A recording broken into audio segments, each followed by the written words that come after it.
Welcome to Bastard Quest. I'm the Game Bastard Kyle. I'm just a bastard, Todd. Corey. And I'm Austin. We are still playing Blades in the Dark. Still. Because we love it. It hurts. Because it's a lot of fucking fun. Can't see shit. And y'all seem to like it too. Y'all being the people who are listening to this right now. It's a great game. It's written by John Harper, distributed, produced by Evil Hat. Which is a pretty badass company in terms of all the different games they've published. I've spent so long the last couple of months looking at all their cool shit. Yeah, originally founded by Serbian mercenaries. That's what first put me onto them. Yeah, but then after they were driven out of Angola, they went into RPGs. Yeah. Anyway, Todd, what character are you playing today? Well, that's kind of up in the air. I'm gonna begin as Nathan. Sure. Yeah, because we're back in downtime. We finished a score. Is that what they're called? Yeah, score. Got it. Which was a murder. I'm an expert. Yep. I've always said that. Nathan, he is the conjoined chest twin of Uwe.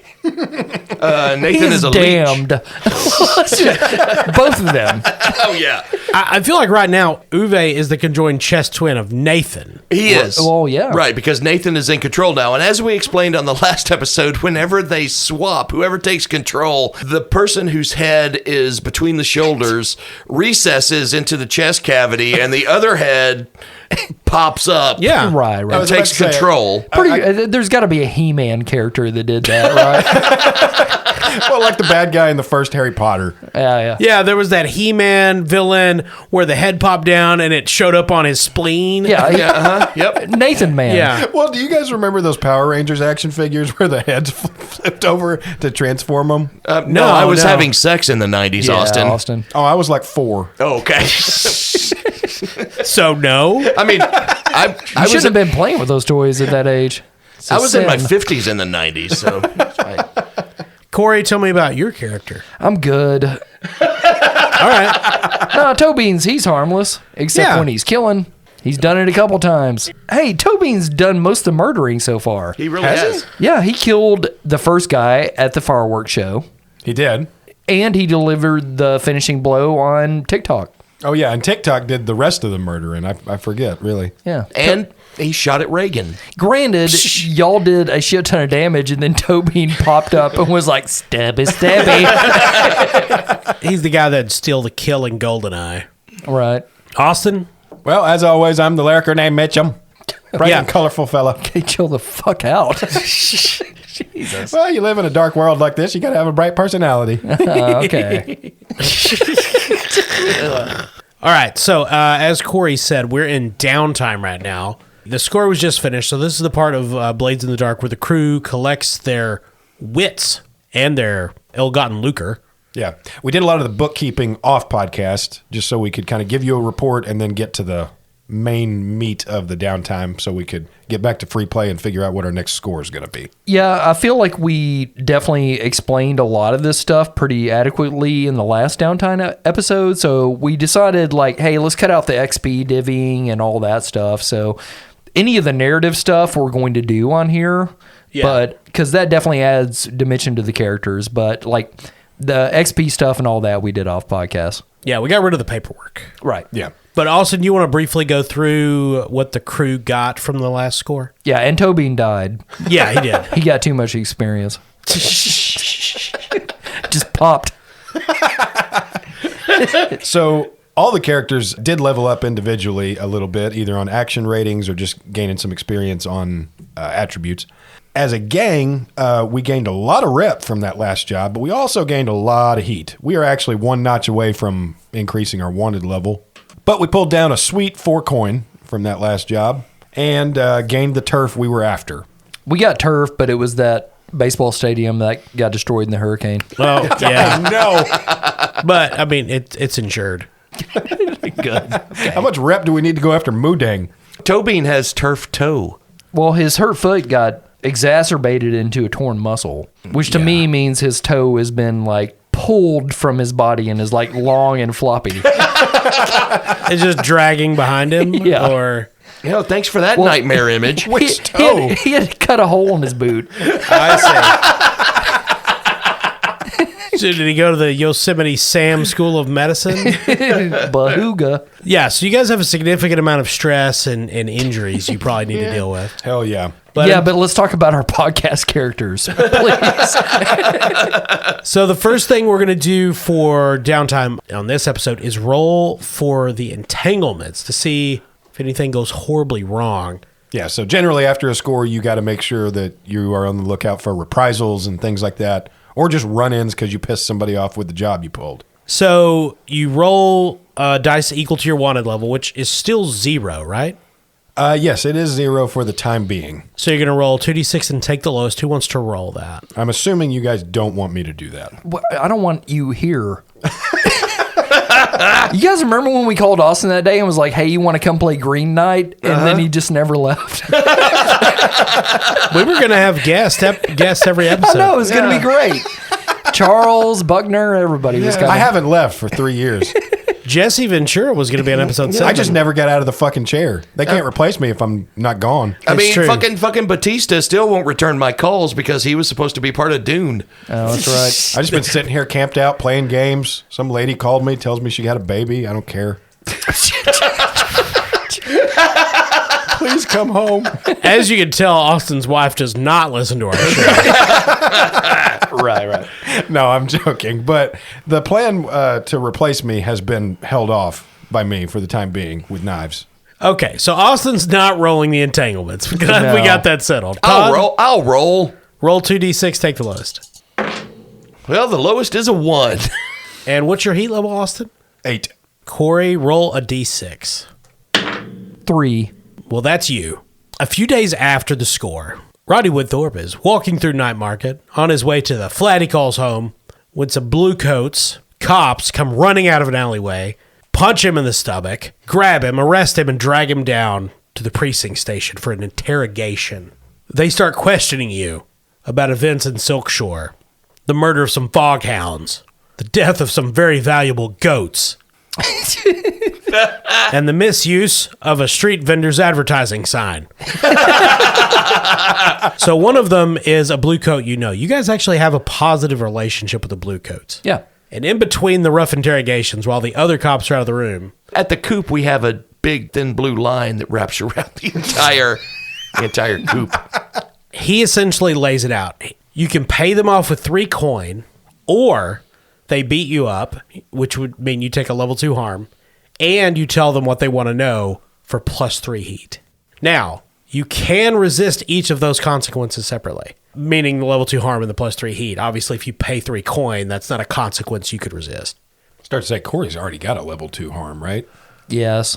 My flop toe. Nathan got goat kicked. Oh, yeah. Well, now, this would only be for Toebean, because he's the one the cops grabbed. Gotcha. Now, I mean, obviously, you would all suffer if you take heat. But, again, if you choose to take the beating and the heat, you can potentially resist those consequences. Now, does Toebean have to carry the responsibility of the 3 coin? No, that could come from the group. Perfect. Because we've each got 2 coin now. Yes. So my vote is that we each spend an individual coin to bribe them with 3 and keep the bank that we have for the crew at large. Agree. So Toebean turns to the blue coats and says, that's right. Always looking to help out law enforcement. You can have your coin there, chaps. I'll tell you where to find it. Fella goes by the name of Moonlight. The other guy might be Nathan. They are happy to accept the donation to the Retired Policeman Fund. Each of you remove a coin from your sheet. That includes you, Trent. Oh, no, I did not say I was giving any of my coin. I said to collect it from the other 2.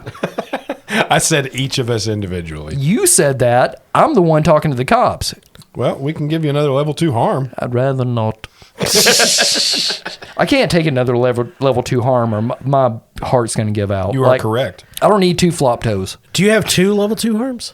No, I have 1, but I don't want 2. You can have 2. That is possible. By the way, how does that work, Kyle? If you've got 2 harm at level 2, does that mean minus 2D or still just minus 1? Just -1. Oh, okay. You can have 2 cancers, and I don't want that, Kyle. You can have that's more than level 2. you can have 3 cancers. This is America. Decline. You can have- take their coin. Yeah. Cops. Aetna will let you have as many cancers as you want. Fuck this. I'm a boot-licking motherfucker nowadays. So you guys pay off the blue coats. Okay. And they let Toebean out with just a couple of bruises. Toebean says, no hard feelings there, chaps. And he throws his toe over his shoulders and strolls out the front of the police station. It keeps stretching. He's been walking a lot. Plus, one of the cops like shut it in a door, and he didn't notice for a bit, and he was briskly walking. That's when they had you in the paddy wagon. Yeah. So it is now for your downtime activities. You can each have 2 downtime activities. Remember, if you want to reduce your stress through indulging your vice, this is the time to do that. If you want to hire a new gang or go out and buy a new sort of equipment. So is our group of lungers, are they finished with their balloon punishment yet? Or? Yeah, they're back. They're back on cue. Do they feel okay about it? They're pretty tired. Okay. One of them's dead. Quite winded. They've actually constructed an Eiffel Tower out of balloons. Yeah. Oh, God. They invented an air compressor to finish it. In fact, there's a blimp hovering above the city. Yeah. It's new. Hitler's in it. So I assume everyone needs to indulge their vice to recover stress. Yep. Yes, I'm gonna go see my friend Eldrin Pritchard at the Silver Swan Pleasure Barge, and I'm gonna snort some Spark. Spark is what I call Doritos Nacho Cheese Dust. All right. Roll your lowest attribute, prowess, resolve, or insight. So I will be rolling Resolve. That is my lowest attribute. The only thing I have in Resolve is a 1 in Consort. Cool. So rolling 1d6, and I want to roll high. Well, you want to roll a 4, actually. Okay. That's a 6. You're going to overindulge. God damn it. What does that mean? Does that mean Nathan stays or? Well, it can mean it's up to Todd. So first off, all your stress goes away. Secondly, you snorted way too much Dorito dust mixed with cocaine. Yeah. So Fucking ow.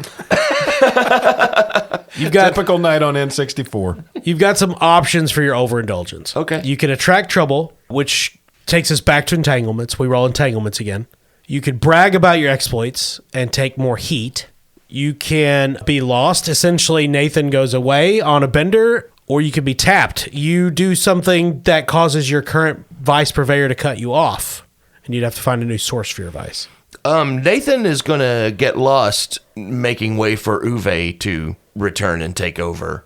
Okay, so now, technically, that would happen at the end of this downtime, so you would still get a second downtime activity. I'm going to do the asset thing. Oh, okay. You're going to look for a doctor, right? Yeah, look for a doctor for me and Toebean. So basically, you roll your cruise tier, which is 0, so you roll 2d6, take the lowest. And again, you want to roll high. Well, I rolled 2 2s. So this would result in, essentially, this is a failure. It would be tier -1, which there's no tier below 0. So in order to get a doctor that could actually help you, in order to find a doctor, you're going to have to spend some coin. You would essentially have to spend at least 1 coin to find a doctor that'd be willing to provide recovery for you guys. And that would be whoever, and this would apply to the other players. They could use recovery rolls then with the use of this doctor. You know what? I'm going to spend my last coin. Now, this generates a tier 0 doctor. So if you did a recovery roll, it'd roll 2d6, take the lowest. If you get another coin, say from the crew stash, you could go up to tier 1. And Todd, I will say before you mark that coin off your sheet, this doctor is going to benefit the crew at large. So I'm fine spending a coin from the crew. We still have 3 coin in our bank. Yeah. So I'm fine spending a crew coin for that. Okay, let's do that. I do want to clarify, when you acquire an asset, it only lasts until the beginning of the next downtime. Sure. So you don't get it forever. Okay. Well, we got a shitty doctor. It's fine. Yeah. Doctor fucking feel good. Essentially, you're paying off some... now, how much coin are you spending? Just 1. Just 1? Okay, so it's for a tier 0. So you have acquired an asset. You've contacted a sketchy, seedy doctor from the back end of Silkshore that nobody wants to talk about. Dr. Love. Now, technically, Todd, all your downtime activity rolls are done. But you still need to make a recovery roll because you have some injuries. So you can spend one of the crew's rep to take an extra downtime action. And you don't have to ask either of those jerks. You can just do it. I'm going to just do it. There you go. Okay, I'll mark it off. Now, Fucking Nathan. So roll 2d6, take the lowest for your recovery roll from this definitely alcoholic doctor. More like Nathan for him. Shut the fuck up. It's a 2. Okay. So on your sheet, there's a healing clock. Yep. That's going to advance 1 tick. Do I lose my injury? Nope. That clock needs to fill. Oh, fuck. Yeah, injury's a big deal. But, I mean, you're not going to have to worry. Nathan's going to be gone here in a second. So, Corey, what are you going to do for downtime? Well, I've definitely got to get rid of some stress because my meter's almost full. I'm one away from filling that meter, which I suspect leads to pain. It's not great. Okay. Yeah. So indulge your vice. Okay, my vice is luxury. What's your lowest attribute? Well, insight and prowess both have 2. Yeah, so you just roll 2d6. Okay. So I'm going to go see Chef Rizal at the Golden Plum restaurant. He makes you a tartiflette with minimal rat feces. That's not what I ordered. Specifically said nugget to me. I put more chicken nuggets in between the potatoes and the bacon.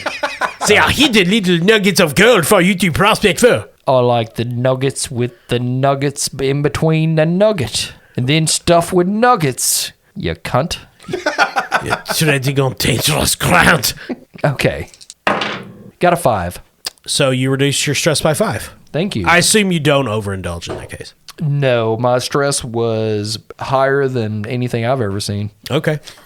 Do you know what your second downtime activity is going to be? I assume it's going to be recovery because you're injured. Yeah, I'm definitely ready to get this toe right. So you can use the shady doctor that Nathan hired. Oh, great. So in this case, you would roll 2d6 and take the lowest. Okay. And this is to advance your healing clock. That's a 3. Okay, so your clock is going to advance by 1 tick. Okay. Now, you could spend a rep and take a third downtime activity and recover more if you wished. Though, with such a low-quality doctor, it's probably not the best idea. No, he's going to use this as like a badge of honor, something to strike fear into the hearts of criminals, much like the bat. But it's a floppy toe. That was one of Batman's early powers. It crashed through me window one night. He keeps his toe looped on his belt now, like Indiana Jones. Austin, what are you going to do? Well, I'm vicing. All right. Mitchum loves going down to the Sergeant Velk's fighting pits and betting on the fights. But this time he doesn't join in. Yeah, this time I was betting on a chicken fighting a mongoose. The odds were terrible. For which one? The mongoose. You've seen those chickens. They wield knives. We're fucking loyal, Kyle, to our people. Yeah. I'm sure Duskwall chickens are probably essentially just velociraptors. Why do you think we chose them as our avatar of fear? That's how I make my money, Kyle. I put down 200 to 1 on the chicken. Always bet on the chicken.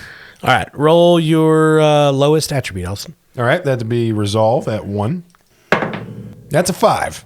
All right. Reduce your stress by 5. I assume that does not overindulge. It does not. That is exactly what I needed. And what is your second downtime activity going to be? I'm going to do some training. All right. What are you going to train? I would like to train on prowess. Cool. And the KFC crew has a benefit in training for both insight and prowess. So I believe I take 2 notches instead of 1 here. That is correct. And that is our downtime cycle. So, Todd, Nathan overindulged and he's lost to his stupor. So Uwe is returning, I assume? Yes, I am back. It is I, Uwe. Now, Todd, walk us through the physicality of what happens. No. Because I want to make sure I understand Kyle, it. nuh-uh. What? No, What? I What's don't want to wrong? know about this. No? Let's just assume it popped up. Yeah. It's covered in whatever juices that he passes through. But what about the sounds of the bones shifting? Okay. Is it disturbing? Oh, see, I or don't think of that. I think of a head just separating into slices like in Total Recall and him pulling it off like Arnold Schwarzenegger. Oh, wait. I just kind of imagined a wet splorch. Yeah, it sounds very moist. Yeah. Don't worry, I'll get the mucus plug. Shredding internal sinews. Corey! I didn't do nothing. Science and its physiology and the miracle of birth. It's so good to be back. Took the advantage of my downtime and worked on my one-man show where I appear as Charles Nelson Riley reading the manifesto of Unabomber Ted Kaczynski. Oh, lovely. What the fuck? Always enjoy a good neck birthing. And Toebean dabs off his forehead with his limp toe. Oh, Yes. thank you, Toebean. The sweat is just viscous. Let's just stop talking. Mitchum has stepped outside. Yeah. After a few days recovering from the job, the three of you reconvene in the coop. Your hideout on top of a derelict mansion in Night Market. You can see the city's teeming business district below, the few pigeons and chickens you keep in the coop cooing around you. The lunger's just squeegeeing up all the juices Yeah. we produce with our toes and head births. They don't mind cleaning Mitchum's room. They quite like it, Oh, actually. well. I'm glad you mentioned squeegee because when Nathan and Uwe do their transition, it kind of sounds like someone squeegeeing pudding. Oh, okay. Thanks for specifying that. Okay. So the three of you have to decide what your crew is going to do next. We're going to church. I get that. Yeah. I'm actually quite on board with that. I think we got to go to the Church of Whale Blood and Church of Whale Blood. That's right. Yeah. figure out where we're going from here. The next couple options we got for season turf comes from either informants or a cover operation. So informants will provide a plus 1D to gather info for any scores, Oh. Useful. which we need. Yeah. The last episode was a shit show. I don't know. That taxidermist was quite nice. And the other option being cover operation, meaning we take -2 heat per score. We just gained a shit ton of heat from that last one. Yeah, I really like that option. Okay. I mean, both are good, but which one? I'll vote minus heat. Less heat, please. All right, then. So we're going for the cover operation. What kind of cover operation are you going to try to manufacture to cover your illicit criminal activities? So by cover operation, So the only description is that we get -2 heat per score. What that says to me, though, is that since it's relative to the execution of a score and the heat we take from it, it kind of gives us an opportunity to introduce ourselves in an incognito way gotcha. as far as the score goes. That's how I interpret it. That doesn't mean that's the only thing we have to do, but that's what would make the most sense. Right, we're the mafioso with a successful dry cleaning business. Yeah, Absolutely. Kind of Yeah, thing. yeah. Gotcha. Yeah. We're killer in the world of waste disposal. Okay, gotcha. Got 2 words for you, gents. Blankets. That's keep going. Think about it. We live in dark times. Everybody's tuckered. We make pillows, fill them full of chicken feathers, and then we make blankets. That's our cover. Because everybody, Fuck up. everybody gets covered. I mean, for real, like, everybody's tired. I'm sure they are. It's dark. very dark. And so it's colder all Yeah. the time. Look, I'm going to be honest. I'm tired right now. Exactly. It's not like they have a lot of unions. The people are overworked. Like, we're all wearing shawls right now. Are we? It's October. Yeah. Is there any way we could turn the blankets and pillows into a multi-level marketing scheme? You guys are going to become the My Pillow guys for Dust Bowl? It's not the direction I was hoping to go, but I think it works. Guess what else you can do with pillows? What's that? Sit on them. I thought you were going to say kill people. with I them. did too. That's right. Oh, yeah. Blankets can be tents. I like the idea of them being stuffed with chicken feathers, though. What's the chicken version of down? No, what do you call the feathers on their heads? That's something nicer, right? Mohawk. It's a flern or something, right?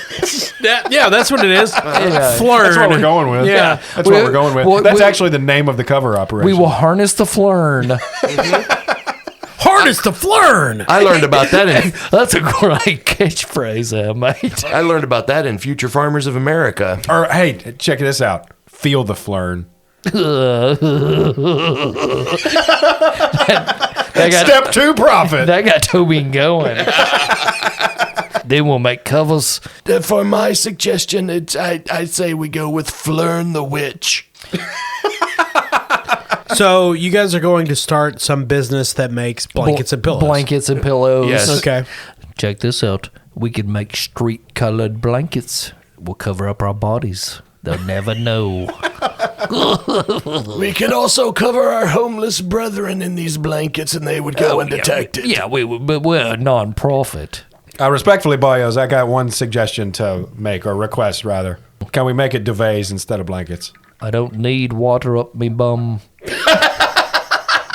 I got it. No, blankets, pillows, chicken feathers. Flern. Makes perfect sense to me. Learn. Keep the flern flowing. The flern must flow. What are you guys going to name this bullshit? Kyle, that was a stupid question, I think. Flern. Flern. It stands for feathers like you right now. It's actually spelled with an E. It's actually fucking brilliant. Oh, if it's an E, then feathers like everyone right now. There you go. Did we invent the blanket? No. Okay. I don't know this world, Kyle. You keep throwing all these curveballs at us, giant goats. I didn't know if there was a goddamn blanket. I mean, But we did invent down stuffing. And Flern. Join us on our Flerney. And now with more about Flern, here is actress Meredith Baxter Flerney. Oh, lovely woman. All right, ladies and gentlemen, gather your pillows and your blankets together, go out for a camping weekend, and call it Weekend at Flerney's. Our jingle goes to everything Flern, Flern, Flern. There is a season, Flern, Flern, Don't worry. Flern. I'll get me Gondolier Barbershop Quartet working on this now. So, Kyle, that's our cover operation. Yeah, we're flirting. gotcha. So here's the score that will get you this cover operation going. Okay. Oh, I forgot we had to do something. Turns out, Well, one good flan deserves another. Why the fuck would anybody listen to this? Seriously.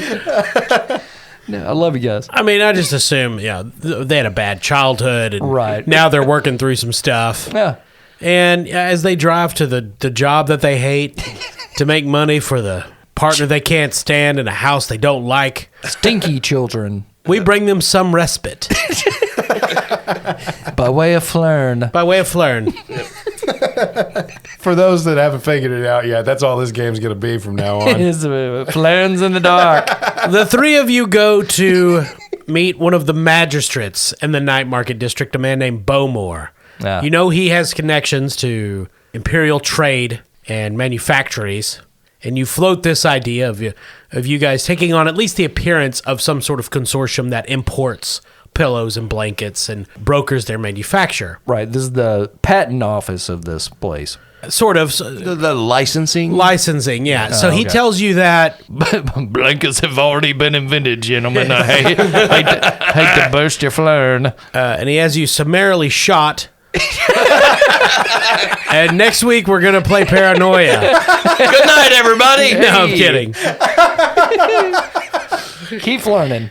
So you know that business licenses and trade duties these are commodities in Dustfall. These are traded like goods and services. They're very valuable, and most of the legitimate businesses are fronts for criminal enterprises. Okay, I'm glad we decided to truncate the downtime because it was so cumbersome to highlight our gang creating an LLC. It's action packed. Watch out! So the first thing you're going to have to do is fill out some 1099s. In blood. I made copies.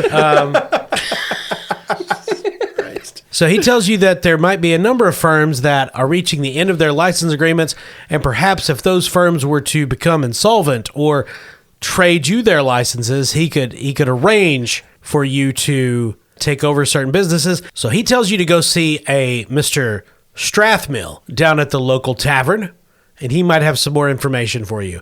And you know enough to know that he's pointing you in the direction of someone in the criminal underworld that's going to give you a target that could be advantageously taken out. So essentially, if we can get some other licensed businesses out of the way, we'll be able to start up ours. Right, yeah.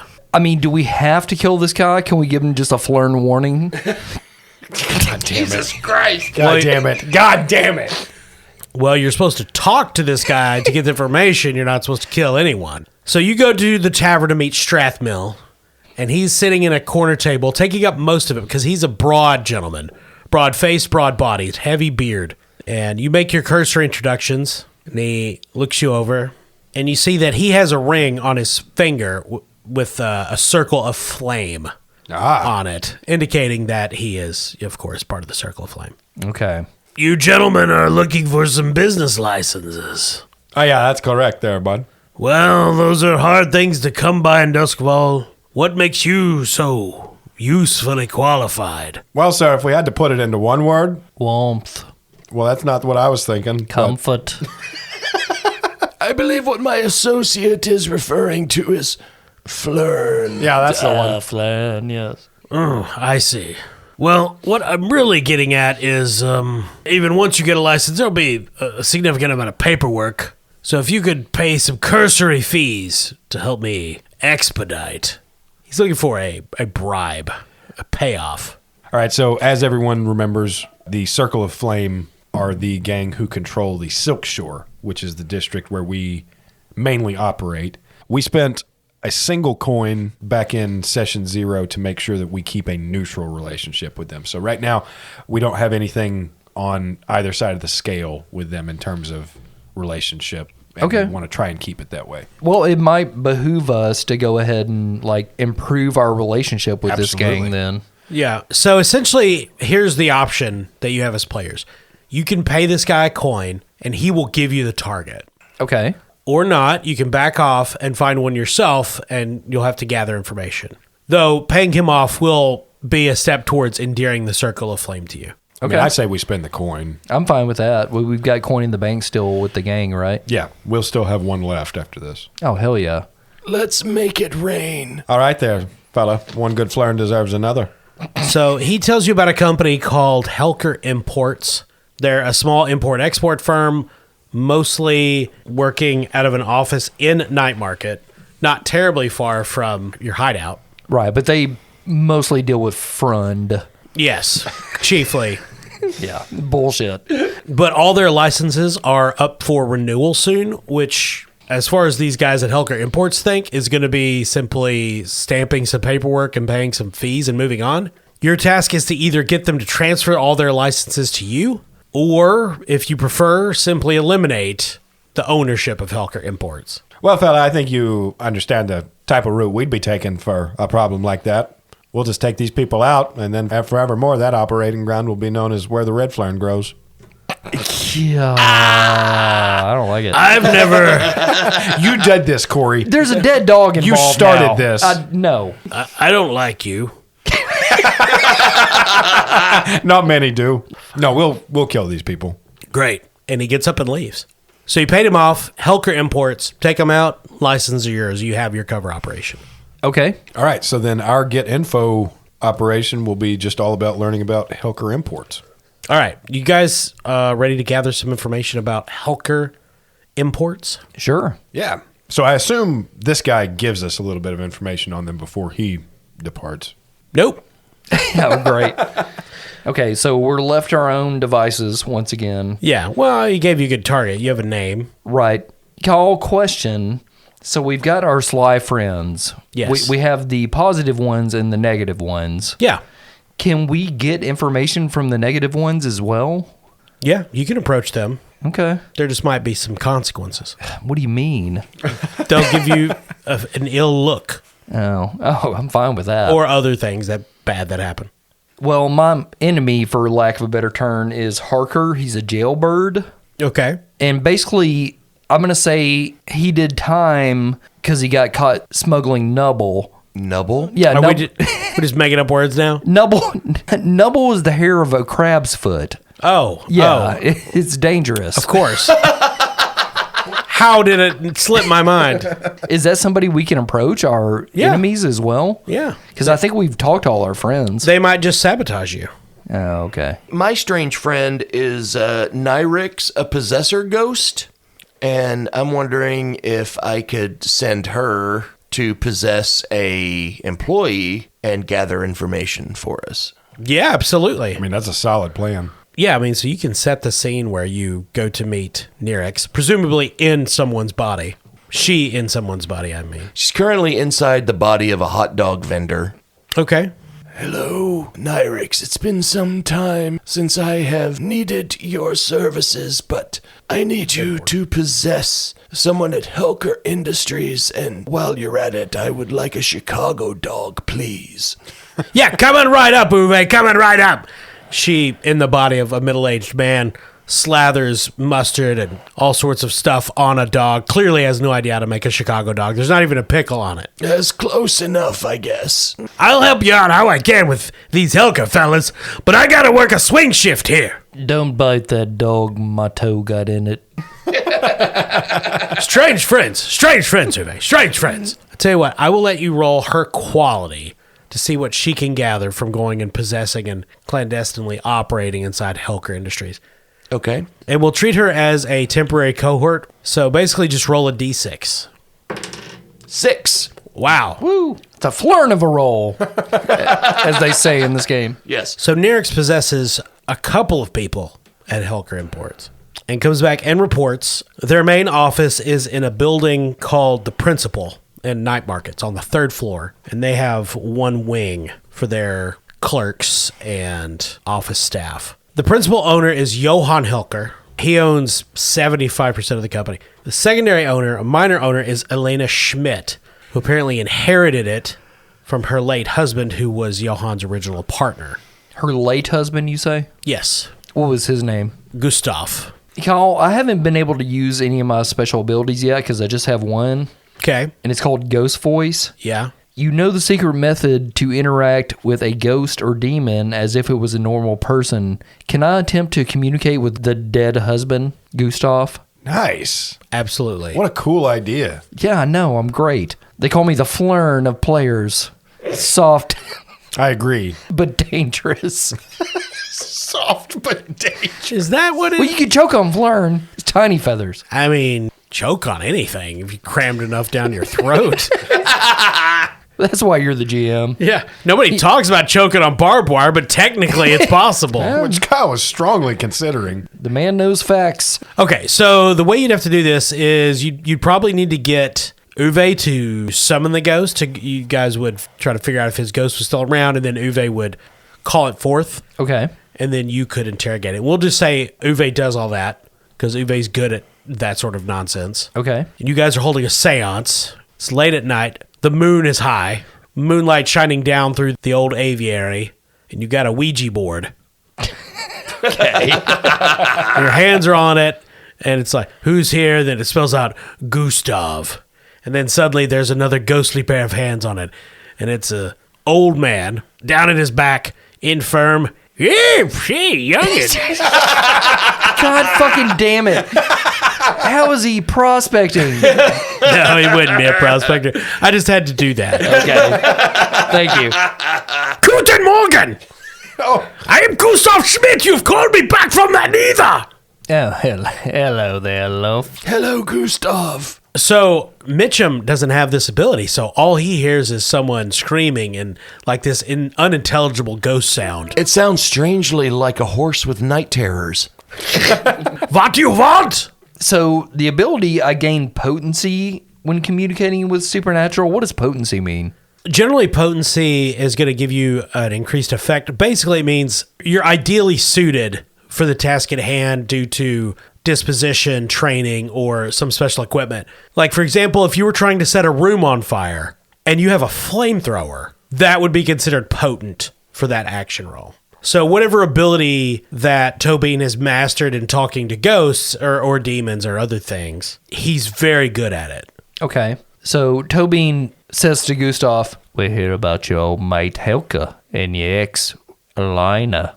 She's not my ex. She's my widow. It's different. How come she became your widow then?" Because right? I died, you Stumpkopf, Oh, that's right. after they murdered me. What'd you ever do to them then? I don't know. What have you rolled on your sway? Well, let me get to swaying there, mate. So I'm going to try to sway Gustav to give us info on the company.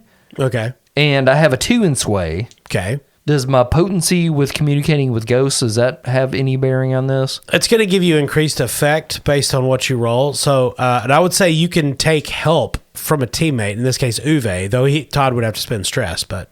I'll spend a stress. All right. Okay, well, that will give me 3 die. Got a 4. I'm very much looking forward to vengeance against them. Why's that then, mate? They poisoned me. Johann wanted more of the business, and Elena was willing to sell him. We had it 50-50. I didn't want to sell anything, but Elena was like, oh, you should sell. And I was like, no, I don't want to. You poncy little schemer. You temptress. And then I smacked her. But I did not know that my coffee was poisoned. So, in retrospect, maybe I'm not so bad. But she poisoned me, and then she sold some parts of the business to Johann. Do you think it was possible they were getting busy between the Flern comforters? So, maybe, I don't know what they were doing, but the main area I'm more concerned with is the poisoning of me. So, is there any specific information you want to get from Gustav? Basically, I'm looking for information on the business itself and if there's any good ways into the facility and information about Helker himself, like any weaknesses he may have. Or any vulnerabilities in their partnership. Sure. So Johann has a discreet entrance to his offices. They're on the 3rd floor of the Principate, but he has his own private stairway. Oh. And in terms of vulnerabilities, I mean, he is a normal person. He doesn't have a huge bodyguard or anything like that. He is known to burn the midnight oil almost always. Okay. So we could basically gain access to the business without having to go through guards and all that nonsense. Yeah. Because import-exports, we're talking about elite shock troopers. Yeah. Yeah. So Gustav doesn't think there's any hanky-panky going on just because Johann is essentially an asexual workaholic and does nothing but stay at the office. Okay. All right. And so that gives me the idea for my information gathering round. All right. What is your idea? Mitchum's going to just simply conduct surveillance over this secret passage into the business. Okay. And over a little bit of time, get a sense of the traffic going in and out to try and learn Helker's habits. All right. So I'm assuming this is probably going to be something in insight. I mean, this sounds like survey. Okay. I have a 1 in survey, thanks to my recent upgrade. Toebean also has survey. Can I help in this situation since I've gathered ghost information? If you want to spend the stress, sure. You know what? I'm still not doing great. I cleared some of the stress. I cleared my stress down to 0, so I can push myself. Actually, can I on information gathering, Kyle? I mean, if you want to spend the stress, sure. That's okay. I'm just going to roll the 1. We've got a lot of information already. We've done a lot better this time around. Real quick, can we thank Gustav for his help? Austin just kind of butted in and... You're very welcome. Just wanted to say thank you. My friends aren't very polite. Thank you, Gustav. Oh, yeah, I don't give a flying lick about ghosts. Feel free to tag along there, Gustav, if you want to get to the truth of your matter. I've got some time before my next shift, so I may come along. Well, come along then, mate. All right, so, Austin, you're going to roll your survey? Yeah, rolling 1d6. That's a 4. Johann Helker gets there early in the morning, leaves late at night. He doesn't have a bodyguard as much, but he does have a driver and a valet who could be armed. You're not sure. Okay. So he's got a private carriage. Yeah, he's rich. And they drive up, I assume, goat-driven. Yes, it is a goat-drawn carriage. Okay. To like a side entrance. Yeah, it's kind of not it's on the back side of the building. It is an obvious entrance. It's just private, reserved for, it's out of the way. You'd have to go around the building. And, It's without fanfare. yes, that It's is a not good way the to describe front it. of the building. Correct. Okay. So I think you guys have enough. Yeah. Yeah. So my first instinct is to try and take out Helker early in the morning on his way to the office and then ambush Schmidt when she tries to make rendezvous with him in his office. Oh, we're getting both of them? We'll have to. I Cool. mean, we've got to take this company out. That means we have to take out the entire leadership and at least have enough control to be able to shut it down. So Yeah. to me, that means we'll have to take out Helker on his way to the office, then use the secret entrance to get up to the office and ambush Schmidt when she tries to have a meeting with him. Then we're going to get the fucking accountant. We're getting the janitor. We're getting everybody. This is scorched fucking earth, gentlemen. Cool? I mean, sure. Okay. I mean, holy shit. That's some dark stuff. I forgot you were there, Gustav. Yeah. Redfield was a good janitor. So is this assault, deception? So to me, this will be a combination of stealth and assault. Okay. I think heavy on stealth again, like our first mission. Yes. Because we definitely don't want to draw attention to ourselves. We're trying to do a hostile takeover via murder with this company. Very hostile. Yeah, with So we'll basically we don't have to hijack another carriage. I think we can probably ambush him at the entrance to the building. So we'll have to deal with him and his valet. But yeah, I mean, worst case scenario, even if he does make it to his office, it's a private office. So, it's a good place to kill somebody. And Trust me. What? Okay, so what load are you taking in terms of weapons and equipment? Light, normal, or heavy? all right, so I'm generally the facilitator for a lot of the secret stuff that goes on. So I'm actually going to take a normal 5 load. Okay. And everybody remember that we've got assassin's rigging, so we get 2 free load of weapons or equipment if we need it. Oh, cool. So that means I can probably be the heavily laden one, and if you guys need to be a little more agile and light, that's fine. I will take light. Toebean's going to go normal on this one as well. Oh, okay. Yeah, we're in the shadows. So who's going to make the engagement roll? I'll do this one. Okay. So start out with a D6. Do you think this is particularly bold or daring? I think it's pretty standard for what you guys do. I don't think it's particularly bold or daring. It's just Agreed. normal. I think it's more of a stealthy assassination attempt. They're not higher tier. They're not particularly set up to defend against the sort of thing. I think this is going to be a 2D engagement roll. Okay. 6. Wow, nice. So you're going to start out in a controlled position next week on Bastard Quest. Oh. Ooh. There we go. Or if you're listening to all these at some point in the future where we finish this, it could be in 10 minutes. Yeah. Get to listening. Yeah. Just That's how things go when Blades in the Flern. Yeah, skip that barrel and bond bullshit. Get to more killing. Yeah. Yay. Refill that glass and pop some popcorn and listen to the next episode. Or you could take the time between episodes to go to NorseFoundry.com. Todd, what's Norse Foundry? It's a place that makes dice, Kyle. Oh my God. And they make dice out of all manner of materials and shapes and sizes. And they also have merch, t-shirts, and whatnot. And when you place your order, use promo code CHAM, that's C-H-A-M, to receive the Bastard Quest 10% discount. Are you telling me I could get a Flern die right now? Right now? Flern is available. Oh my God. That sounds like a really shitty dice. I wasn't paying attention earlier, and I'm not entirely sure what that means. So go to NorseFoundry.com and ask for Flern. Don't do that. They'll look at you like you're a moron. You know where else will look at you like you're a moron if you order Flern? Barrel and Bond. Right there on 100 Broadway. But they're liars because there's some in the bathroom. That's right. Barrel and Bond, our sponsor, 100 Broadway Street in beautiful downtown Paducah, right there on the banks of the Ohio River. The inventors of Flern. Flern. Give us the Harry Carey. Hi, you got any Flern? Like if you're just, do you think if you're a scientist and you discovered Flern, they'd call it your name? God damn it. That man passed too soon. He was did. born to say Flern. It was on a Saturday afternoon, just a random, summer watching a Cubs game on WGN back in the 90s. Yeah. Listen to Harry Carey talk about birds for an hour. And speaking of killing an hour on a Saturday, we also gained a new friend in the world of playing games. Corey? Yeah, so we realize the majority of our listeners do not live in Paducah, Kentucky, but there's a new business downtown. We want to give them a shout out. We want to take care of our own backyard here and give props to our local people, local businesses. It's called the Play Portal down at 222 Kentucky Avenue, unit number 2. So right behind Barrel and Bond. Yeah. So get hammered and then go into this Yeah.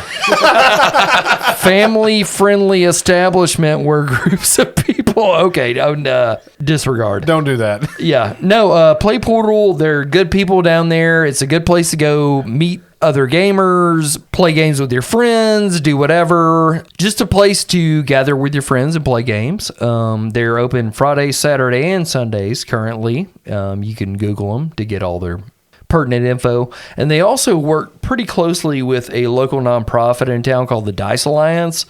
I've worked with them a few times. Dice Alliance is basically a nonprofit that is dedicated to making the world a better place through the avenue of gaming. Everyone's welcome around our table. Through gaming, we hope to promote social inclusion and interaction to help encourage personal growth. Sounds good to me. They definitely give like kids something to do after school and stuff, Sure. and teach them how to play Blades in the Dark.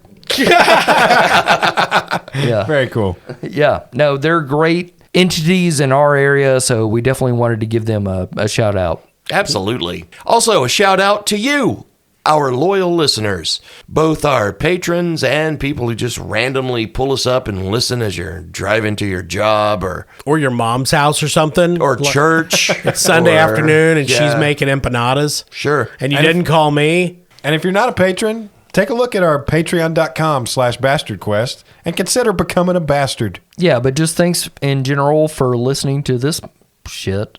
Thanks for listening. Thanks for liking. Thanks for being there. Thanks for listening. I'm Kyle. I'm Flern. Corey. I'm Austin.